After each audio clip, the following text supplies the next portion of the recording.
नमस्कार, मी अक्षय पुन्हा एकदा तुम्हा सर्वांचं एडियन बातमीपत्रात मनपूर्वक स्वागत करतोय। आज दिवसभरात घडलेल्या संपूर्ण घटनांचा आढावा आपल्याला घ्यायचाच आहे, परंतु त्या अगोदर नजर टाकूया आज दिवसभरात घडलेल्या काही महत्त्वाच्या आणि ठळक घडामोडींवरती। शहरातील हॉटेल, पेट्रोल पंप आणि अन्य आस्थापना विरोधात शासनाच्या आदेशानुसार 1 महिन्यात कारवाई करा, महापौरांचे प्रशासनाला आदेश। तर महानगरपालिकेच्या सर्वसाधारण सभेत हातगाड्या चालकांवरती कारवाईच्या प्रश्नावरून पुन्हा राडा, सत्ताधारी आणि विरोधकांची सभागृहातच घोषणाबाजी। तर स्थायी समिती सभापती अनिल मकरिये यांच्याकडून अर्थसंकल्प महापौरांना सादर, शहराच्या सर्वांगीण विकासासाठी सर्वसमावेशक अर्थसंकल्प असल्याचं सभापतींच्या प्रतिक्रिया। आता बघूया सविस्तर बातम्या। महानगरपालिकेच्या सर्वसाधारण सभेत महिला स्वच्छतागृहावरून जोरदार चर्चा होऊन शासनाने आदेशित केलेल्याप्रमाणे शहरातील हॉटेल, पेट्रोल पंप, इतर आस्थापनांमध्ये स्वच्छता नसेल अशावरती 1 महिन्यात कारवाई करण्याचे आदेश महापौर समीर राजूरकर यांनी दिले आहेत। शहरातील महिला स्वच्छतागृह याविषयी नगरसेविका माधुरी अदावंत यांनी उपस्थित केला होता। त्यावरती त्यांनी मनपा प्रशासनाच्या उदासीन भूमिकावरती नाराजी व्यक्त केली।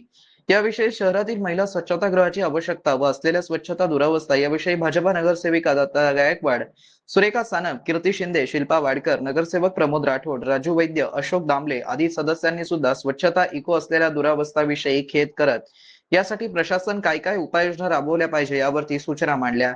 याविषयी महापौर समीर राजूरकर यांनी राज्य शासनाने नुकतेच एक आदेश दिले असून शहरातील हॉटेल, पंप तसेच इतर आस्थापनांमध्ये स्वच्छतागृह अनिवार्य करण्याचे आदेश दिले। त्यांनी मनपा प्रशासनाने चौकशी करून 1 महिन्यानंतर अशा सुविधा उपलब्ध नसलेल्यांवरती कारवाई करावी असे रुलिंग दिले। याविषयी नगरसेवकांनी आपापल्या वॉर्डामध्ये जागेचा शोध घेऊन एनओसी घेऊन प्रशासनास सादर करावा, त्यानुसार त्या ठिकाणी स्वच्छतागृह उभारण्यात येईल। पहिला मुद्दा एक आदेशित करतो की शहरात असलेल्या पूर्ण स्वच्छतागृहाचे 1 महिन्याभरामध्ये स्पेशल ऑडिट करावं, विशेषतः महिलांच्या स्वच्छतागृहाच्या बाबतीत। दुसरी, त्या सन्माननीय सदस्यांनी जिथे जिथे सांगितलंय तिथले टप्प्याटप्प्याने पण त्यांनी जागा सुचवावी, त्या जागेचे एनओसी पण आणून द्यावं। कारण काय होतं की ती एनओसी नाही मिळाली तिथे कोणालाही स्वच्छतागृह महिलांच्या बाजूला नकोय आणि ती जागा निवडताना सुद्धा महिलांना त्या स्वच्छतागृहात जायला आकवड वाटू नये अशी जागा निवडावी ती, नाहीतर त्यांनाच जायला आकवड निघाल, बाजूला 50 लोक उभे तर तिथे जायचं, अशी जागा निवडून पत्र देऊ नका। असे पत्र सन्मान्य सदस्यांनी प्रशासनाकडे द्यावे। प्रमोद राठोड साहेबांनी सांगितलेला जो मुद्दा आहे त्याचं सुद्धा एक बैठक घेऊन त्याचं काय करता येईल ते पाहावं। आणि सगळ्यात महत्वाचं, शहरात मी प्रशासनाला आदेश करतोय की राज्य सरकारच्या काढलेल्या आदेशाप्रमाणे महिलांसाठी सर्व हॉटेल्स, सर्व पेट्रोल पंप, सर्व व्यापारी प्रतिष्ठान जे 700 स्क्वेअर फूटच्या वर आहेत त्या सगळ्यांची तपासणी करा, त्यांची महिलांची स्वच्छतागृह आहेत का नाही, आणि जर नसतील तर राज्य सरकारने काढलेल्या आदेशाचं त्यांनी उल्लंघन केलं असं माना आणि त्यांना तात्काळ मुदत द्या, 1-1.5 महिन्यात त्यांनी महिलांसाठी स्वच्छतागृह चालू करायचे। शहरातील बेशिस्त हातगाडी चालकांवरती काय कारवाई केली जाते असा प्रश्न ऋषिकेश जयस्वाल यांनी उपस्थित केला। नाहीतर भविष्यात जुन्या शहरात जातीय दंगल होण्याची शक्यता त्यांनी यावेळी सर्वसाधारण सभेत वर्तवली। हा प्रश्न सभागृहात चांगलाच गाजला। सत्ताधारी आणि विरोधक असलेल्या एमआयएम नगरसेवकांमध्ये शाब्दिक चकमक झाल्यावरती महापौर या विषयावरती रुलिंग न देता सभा गुंडाळावी लागली। सदर प्रश्नावरती एमआयएमच्या 3 महिला नगरसेवकांनी हातगाडी चालवण्यासाठी नियमावली तयार करण्याची मागणी केली। त्यानंतर एमआयएम नगरसेवकांनी सत्ताधारी नगरसेवकांमध्ये शाब्दिक चकमक उडाल्याचं सभागृहामध्ये पाहायला मिळालं। यावेळी उडालेल्या गोंधळामुळे महापौरांना सभा तहकूब करावी लागली। सभा तहकूब झाल्यानंतर राष्ट्रगीत आणि राज्यगीत झालं। त्यानंतर सत्ताधारी भाजपा, शिवसेना नगरसेवकांमध्ये आणि एमआयएम नगरसेवकांमध्ये घोषणाबाजी करत सभागृह सोडल्याचं चित्र पाहायला मिळालं। याविषयी महापौर यांनी एमआयएम नगरसेवकांवरती कारवाई केली जाणार असल्याचे संकेत दिले। हातगाडी धारकांविरोधात प्रश्न लावून धरणार असल्याची प्रतिक्रिया नगरसेवक ऋषिकेश जयस्वाल यांनी दिली आहे, तर विरोधी पक्षनेते समीर साजिद बिल्डर यांनी सत्ताधारी पक्षावरती आरोप केले आहेत। देखिए, जनरल होती है शहर के विकास के मुद्दों के ऊपर बात करने के लिए। ड्रेनेज के मुद्दे हैं, पानी के हैं, रोड के हैं, कचरे के हैं, एजुकेशन के है, स्कूल के है, इन सारे मुद्दों के ऊपर चर्चा ना होते हुए चर्चा किन बातों के ऊपर जनरल बॉडी के अंदर होती है, तो हाथ गाड़ियों के ऊपर होती है, हॉकर जोन के ऊपर होती है, किस तरीके से हाथ गाड़ियों को तोड़ा जाए, किस तरीके से उनको जो है तो नुकसान किया जाए, उसके ऊपर चर्चा होती है। हाँ, कौन से रोड का क्या नाम दिया जाए उसके ऊपर ठहराव होते हैं, कौन से पुतला कहाँ बनाया जाए इसके ऊपर चर्चा की जाती है। जबकि मैं कल भी मुबारकबाद दिया था, आज भी आपके जरिए से जो तो बीजेपी और शिवसेना को वोट देने वाली जनता को मुबारकबाद दे रहा हूँ कि आपने जिन कॉर्पोरेटर को यहाँ पर चुन के भेजा है वो बड़ा अच्छा काम कर रहे हैं। जनरल बॉडी के अंदर आके वो क्या काम कर रहे हैं, तो उनका काम यही है कि ये रोड को ये नाम दे दो, वो पुतले को वहां पर अनावरण कर दो, वहां पर जो तो ये जो तो कुछ कर दो। रोड बनाने की बात नहीं करते, रोडों को नाम देने की बात करते हैं और पुतलों को जो तो बनाने की बात करते हैं। और क्या बात करते हैं, तो हॉकर्स को यहाँ से हकाल के भेज दो उसकी बात करते हैं, उसकी हाथ गाड़ियां तोड़ दो वो बात करते हैं। जबकि बात होना चाहिए हॉकर जोन बनाने की। अगर हॉकर जोन कॉर्पोरेशन बनाकर दे देती तो आज जो तो हाथ गाड़ी रोड के ऊपर लगती नहीं थी। ये सारी बातें नहीं करके किस तरीके से सभा को तकलीफ किया जाए, खराब किया जाए, यही बीजेपी का मुद्दा होता है। फिरोज खान एमआयएमचा एक नगरसेवक आहे. माननीय प्रधानमंत्री मोदी साहेब यांच्याबद्दल त्यांनी एकेरी उल्लेख केला आणि कुठे ते खिशातून पैसे देतात हे त्यांचं वाक्य होता. म्हणून पूर्ण सभागृह त्याच्या विरोधात माननीय महापौरकडे दाद मागत होता. आणि असं जर प्रधानमंत्री साहेब यांचा जर अपमान होणार असेल तर हे अजिबात आम्ही शिवसैनिक असो किंवा भाजपचे पदाधिकारी असो हे अजिबात सहन करणार नाही. नाही मुळामध्ये ती सभा तहकूब नाही केली, राष्ट्रगीतानंतर सभा संपते. पण त्यांनी असं वक्तव्य करणं हे अतिशय चुकीचं आहे. आणि त्या बोलण्यामध्ये उल्लेख एवढाच होता, सन्माननीय सदस्य ऋषिकेश जयस्वाल यांनी तो प्रश्न मांडला होता की पंतप्रधान स्वनिधी योजनामध्ये या खूप हॉकर्सला 10,000पासून ते 1 लाखापर्यंत आणि ज्यांनी ते सीड मनी म्हणून पैसे दिले होते आणि ते पैसे देत असताना त्यांनी असं कधी दुजाभाव केला नाही माननीय पंतप्रधानांनी की बाबा हे पैसे कोणाला चाललेत, गरीब माणसाला ती मदत व्हावी म्हणून तो केलेला निधी होता. तर त्यांना आठवण करून दिली ती. त्याच्यावर त्यांनी जे वक्तव्य केलं तर त्या वक्तव्याचा सगळ्याच शिवसेना, भारतीय जनता पार्टी, इतर सगळ्या लोकांनीच त्याच्यात निषेध केला. पण एक त्या सभागृहाची परंपरा असते, राष्ट्रगीत सुरू झाल्यानंतर आपण राष्ट्रगीतेचा अवमान होईल असं काही वागायचं नसतं. म्हणून आम्ही राष्ट्रगीत चालू असल्यामुळं आमचे सदस्य पण शांत बसले, आम्ही पण शांत बसलो आणि पुन्हा सर्वसाधारण सभा होणारच आहे. आणि तो विषय जो आहे 67 क्रमांकाचा त्यापासूनच पुढच्या सभेमध्ये प्रश्नपत्रिका सुरू होईल. मनपा प्रशासनाने 3,223 कोटी 90,53,000 रुपयांचा मूळ अर्थसंकल्प स्थायी समितीला सादर केला होता. समितीचे सभापती अनिल मकरे यांनी त्यात 130 कोटींची घसघशीत वाढ करत 3,354 कोटी 37,68,000 रुपये जमा आणि 3,353 कोटी 65,58,000 रुपये खर्च आणि 72,10,000 रुपये शिल्लकीचा अर्थसंकल्प मंगळवारी महापालिकेत अर्थसंकल्प महापौर समीर राजूरकर, उपमहापौर राजेंद्र जंजाळ, आयुक्त अमोल येडगे यांच्याकडे सुपूर्द केला. स्थायी समिती सभापती अनिल मकरिया यांनी मंगळवारी अर्थसंकल्प महापौर समीर राजूरकर, उपमहापौर राजेंद्र जंजाळ, आयुक्त अमोल येडगे यांच्याकडे सुपूर्द केला. त्यानंतर त्यांनी अर्थसंकल्पीय भाषण केलं. तर नगरसेवक राजगौरव वानखेडे, अफसर खान यांनी मते मांडली.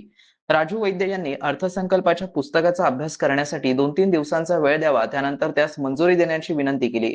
तर प्रमोद राठोड यांनी सभागृहाने महापौरांना सर्वाधिकार द्यावेत व महापौरांनी सगळ्या सदस्यांना न्याय द्यावा अशी मागणी केली. सर्व नगरसेवकांनी मते मांडल्यानंतर महापौर राजूरकर यांनी अर्थसंकल्पाच्या पुस्तकाचा अभ्यास करा, 24 किंवा 27 एप्रिल रोजी सभा आयोजित करण्यात येईल असं सांगत अर्थसंकल्पीस सभा तहकूब केली.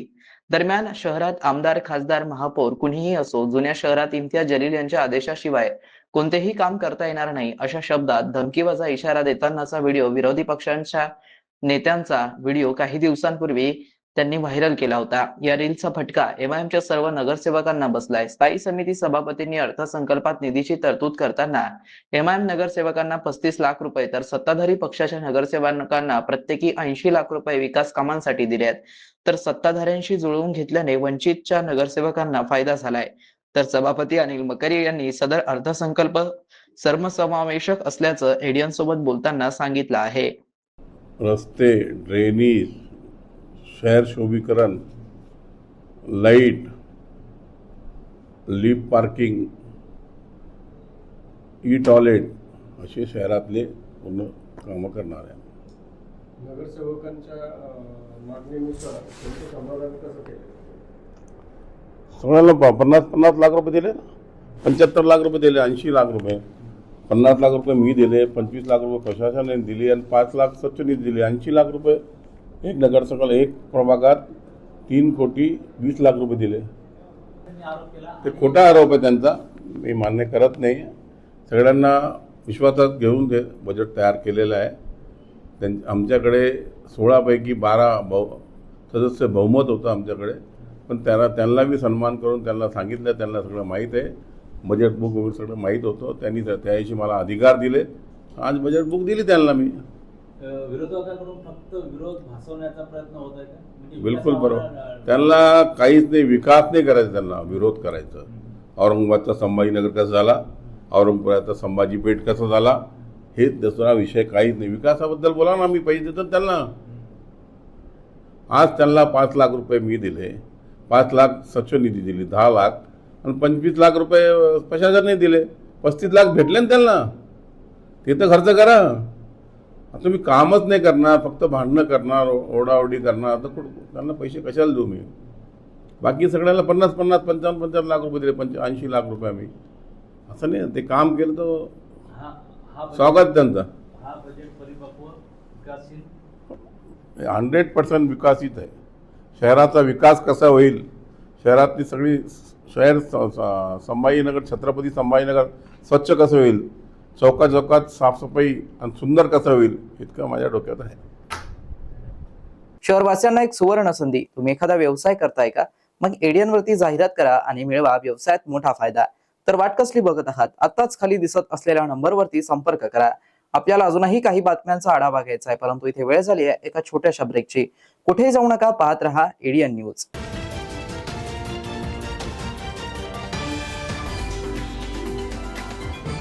आपण मला नाही ओळखत, पण कामाला जरूर ओळखत असाल.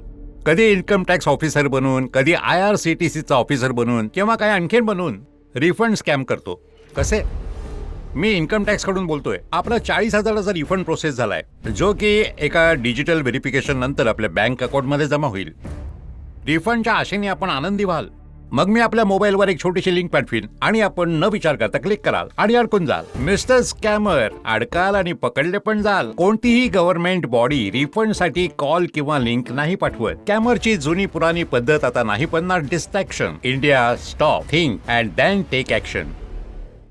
अनेकांच्या मनात स्वप्न असते की देशाची सेवा करायची, परंतु काही लोकच योग्य प्रशिक्षण घेऊन ते वास्तवात पूर्ण करतात.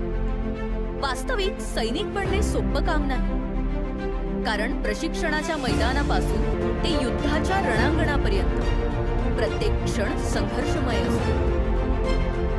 फक्त जो इमानदार, समजूतदार असेल आणि ज्याची इच्छाशक्ती प्रबळ असेल, असाच व्यक्ती या क्षेत्रात टिकू शकतो. प्रत्येक वर्षी अनेक परीक्षार्थ्यांना यश प्राप्त होते, ते फक्त आणि फक्त गरुडचे पगाडणे. पंख आम्ही देतो, उंच भरारी तुम्ही घ्या.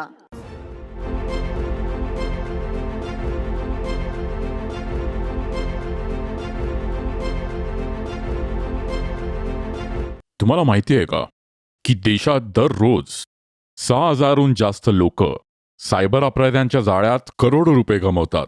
काही लोकांना पैसे दुप्पट करायची जलद असते, तर काही लोक अनोळखी नंबरवरून आलेले व्हिडिओ कॉल उचलून फसतात. आणि बरेच लोक बनावटी पोलीस, CBI किंवा न्यायाधीशांच्या व्हिडिओ कॉलना घाबरून जातात. सायबर अपराध्यांच्या अशा कृतींना बळी न पडता तर रहा 2 पावलं पुढे.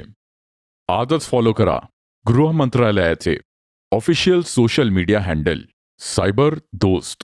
तरीही तुम्ही त्यांचे बळी ठराल तर त्वरित कॉल करा 1930 वर किंवा तुमची तक्रार नोंदवा या वेबसाईटवर www.cybercrime.gov.in. लक्षात ठेवा, सायबर अपराध्यांना तुम्ही बिलकुल घाबरू नका. थांबा, विचार करा आणि मग पावलं उचला.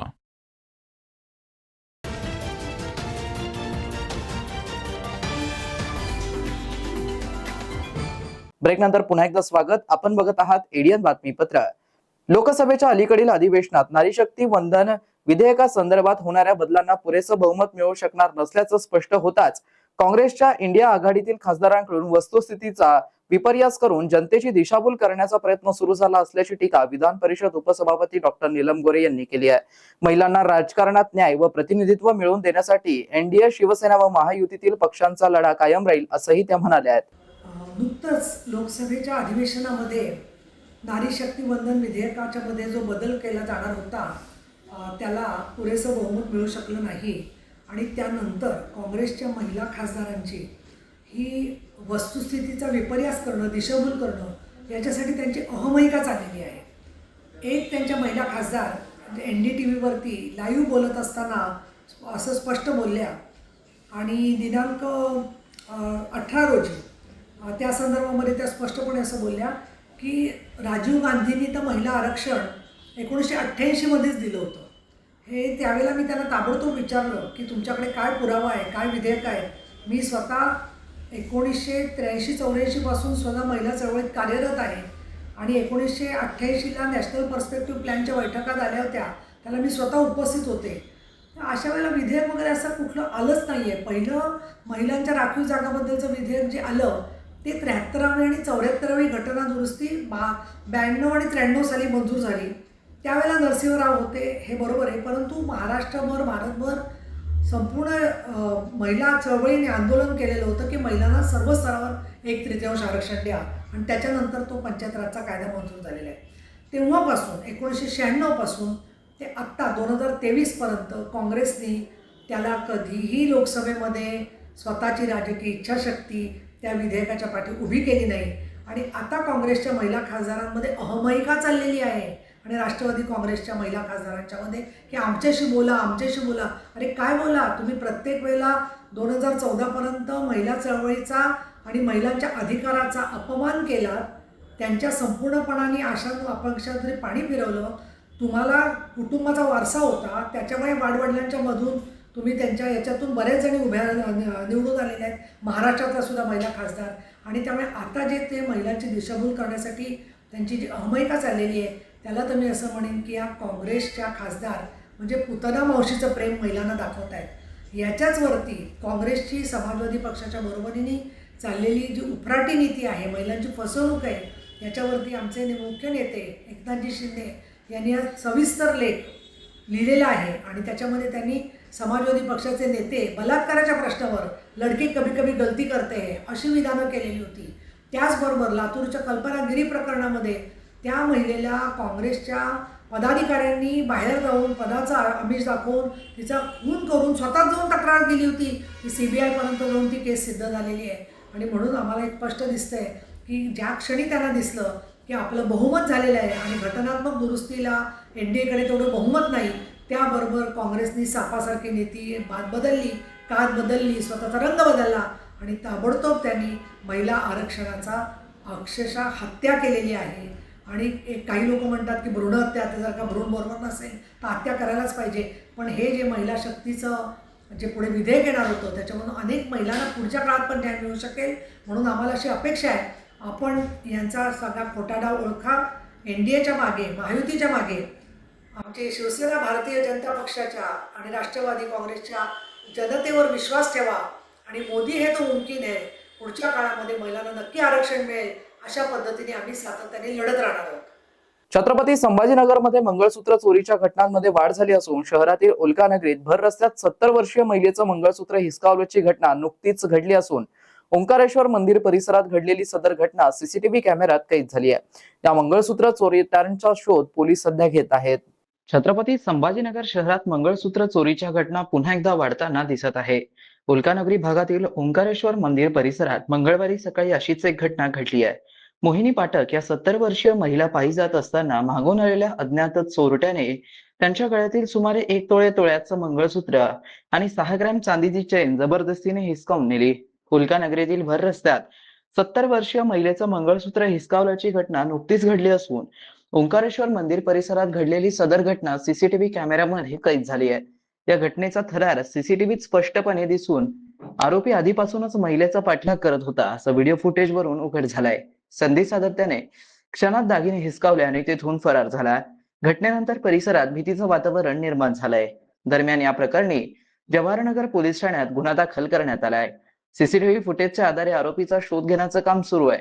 मागील काही दिवसात अनेक चोरीच्या कारवाया उघडकीस आणण्यात तरबेज असलेले जवाहरनगर पोलीस या मंगळसूत्र चोरट्याचा शोध घेत आहेत. केंद्रीय सामाजिक न्याय व सशक्तीकरण मंत्री डॉक्टर वीरेंद्र कुमार हे शासकीय दौऱ्यावरती छत्रपती संभाजीनगर शहरात आले असता त्यांनी माध्यमांशी संवाद साधताना विविध विषयांवरती आपलं मत प्रदर्शित केलं आहे. देखिए, परिसीमन के आधार पर हम इसको करना चाहते हैं और ये ऐसा बिल है जिसमें पक्ष सहित विपक्षी दलों ने भी मातृशक्ति को उनका अधिकार देने के लिए अंतरात्मा के अवसर पर आप अंतरात्मा से निर्णय लेकर इसमें समर्थन करना चाहिए था। और माननीय पंतप्रधान जी ने उन्होंने आह्वान किया था कि अपने आत्मा की आवाज को सुनकर इस संशोधन विधेयक का समर्थन करने के लिए आगे आए। आप भावनिक आह्वान कर रहे हैं सर, एक इसमें आप भावनिक आह्वान कर रहे हैं, लेकिन आप ही ने बताया कि साउथ इंडिया में 125 से बढ़कर 190 सीट होने वाली थी। हाँ, 90। कंपैरिजन नॉर्थ इंडिया में इस तरह सीट बढ़ने वाली थी कि पूरा बहुमत वहीं से मिल जा सके, ऐसा विपक्ष का कहना है और इसी वजह से आप ये सब कर रहे थे। देखिए, विपक्ष का कहना आरोप लगाना है। जब 50% सीटें राज्यों में बढ़ेंगी तो चाहे छोटा राज्य हो चाहे बड़ा राज्य हो, सभी राज्यों में 50% सीटें बढ़ेंगी, उनका फायदा सभी को मिलेगा। तो विपक्ष का ये आरोप पूरी तरह से निराधार है। कुछ क्षणों के लिए उनके मन में ये बात आई भी थी कि ये सीटें बढ़ेंगी, 50% सीटें बढ़ेंगी तो इसका आपको फायदा मिलेगा। मल्लिकार्जुन खड़गे ने कहा है कि 2023 में महिला बिल पारित होने के बावजूद महिला कोटा बिल को ठंडे बस्ते में डाल दिया गया। ठंडे बस्ते में नहीं डाला गया, ये सही समय है जब परिसीमन के साथ में मातृशक्ति को 2029 के चुनाव में बढ़ी हुई संख्या के अनुरूप में जो है ना, उनको देश के लोकसभा और विधानसभा में प्रतिनिधित्व करने का अवसर मिले। ठंडे बस्ते में डालने का काम तो ये आरोप लगाने वालों में किया। जब ओबीसी की आज ये बात करते हैं, काका कालेलकर की जब समिति बनाई गई थी, काका कालेलकर ने जो सिफारिशें की थी उनको ठंडे बस्ते में डालने का काम इन्होंने किया। फिर इसके बाद मंडल कमीशन बना, तो मंडल कमीशन ने जो सिफारिशें दी, मंडल कमीशन की सिफारिशों को भी लंबे समय तक ठंडे बस्ते में डालने का काम किया। तो ये कांग्रेस सहित विपक्ष का दृष्टिकोण रहा है।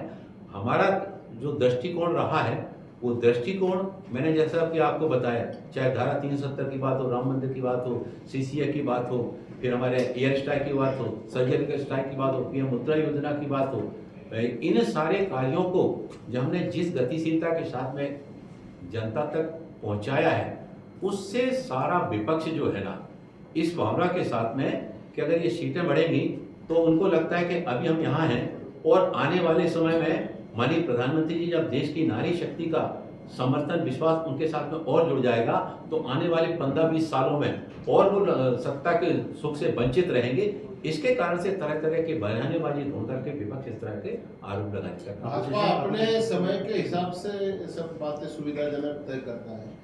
इसके पहले जीएसटी जब मोदी जी गुजरात के मुख्यमंत्री थे तो सबसे ज्यादा विरोध उन्होंने जीएसटी किया था, और आज आप कहते हैं कि अंतरात्मा की आवाज नहीं सुनी जा रही। ये विषय ऐसा है, ये विषय हर घर से जुड़ा हुआ है, ये एक घर से या एक दल से नहीं जुड़ा हुआ है।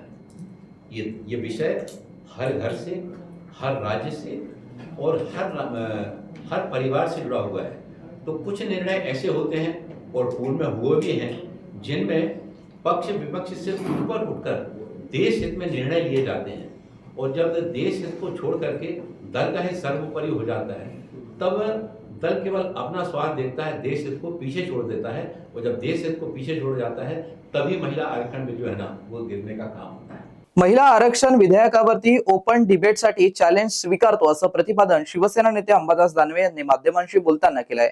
यावेळी त्यांनी पक्षाची भूमिका देखील मांडली आहे. काय होतं, हे नाटकबाजी भारतीय जनता पार्टी, खोटं नाटक, त्याला नौटंकी म्हणता येईल अशा पद्धतीने भारतीय जनता पार्टी चालू आहे. आत्ताही सगळ्या विरोधी पक्षाचं म्हणणं आहे की आत्ताच्या घडीला ज्या 514 जागा याच्यात 33% आरक्षण लागू करा. भारतीय जनता पार्टी हे का नाही करत? याच्यासाठी घटना दुरुस्ती करा. परंतु ते न करता भारतीय जनता पार्टी अशा पद्धतीनं होतं पुतळा मावशीचं प्रेम महिलावरचं दाखवतो. त्यामुळे त्यांचं आंदोलनाला कोणताही अर्थ आहे असं मला तरी वाटतं. बिलकुल आम्ही पण स्वीकारतो. ओपन डेबिट चॅलेंज देवेंद्र फडणवीसांनी करावं महिलांच्या विषयावर. हे चॅलेंज शिवसेना सुद्धा स्वीकारते. देवेंद्र फडणवीसांनी सांगावं कधी कुठे या विषयावर बोलायचं शिवसेना बोलेल. बरोबर आहे ना.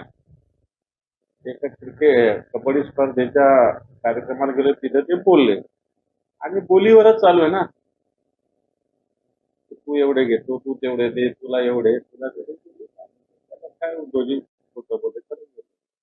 आमच्या टेकूवर चंद्रपूर आहे आणि चंद्रपूर आणि मणिपूर म्हणजे मणिपूरच्या माता भगिनीवर ज्या पद्धतीनं अन्याय अत्याचार होतो, त्याची भारतीय जनता पार्टी कशा पद्धतीनं खिल्ली उडवतो हे चांगलं झालं महाराष्ट्रासमोर नव्हे, देशासमोर आलेलं आहे. मणिपूरच्या भावना स्वतंत्र आहेत. मणिपूरमध्ये ज्या पद्धतीनं आदिवासी बांधवांवर सरकार पुरस्कृत हल्ले होत आहेत, महिलांच्या धिंड कशा काढल्या गेल्या, मला असं वाटतं हे जगाने बघितलेलं आहे. आणि त्याच्यामुळे मणिपूरच्या ज्या घटनेचं आणि चंद्रपूरचं ज्या पद्धतीनं भारतीय जनता पार्टी समर्थन करते ते निश्चित आहे. शेवटी पुन्हा एकदा नजर टाकूया आज दिवसभरात घडलेल्या काही महत्त्वाच्या आणि ठळक घडामोडींवरती. शहरातील हॉटेल, पेट्रोल पंप आणि अन्य आस्थापना विरोधात शासनाच्या आदेशानुसार 1 महिन्यात कारवाई करा, महापौरांचे प्रशासनाला आदेश. तर महानगरपालिकेच्या सर्वसाधारण सभेत हातगाड्या चालकांवरती कारवाईच्या प्रश्नावरून पुन्हा राडा, सत्ताधारी आणि विरोधकांची सभागृहातच घोषणाबाजी. तर स्थायी समिती सभापती अनिल मकरिये यांच्याकडून अर्थसंकल्प महापौरांना सादर, शहराच्या सर्वांगीण विकासासाठी सर्वसमावेशक अर्थसंकल्प असल्याचं सभापतींच्या प्रतिक्रिया. आणि याबरोबरच हे बातमीपत्र इथेच संपलं. पुन्हा भेटूया पुढील बातमीपत्रात. तोपर्यंत पाहत रहा आपल्या हक्काचं बातमीपत्र ADN न्यूज.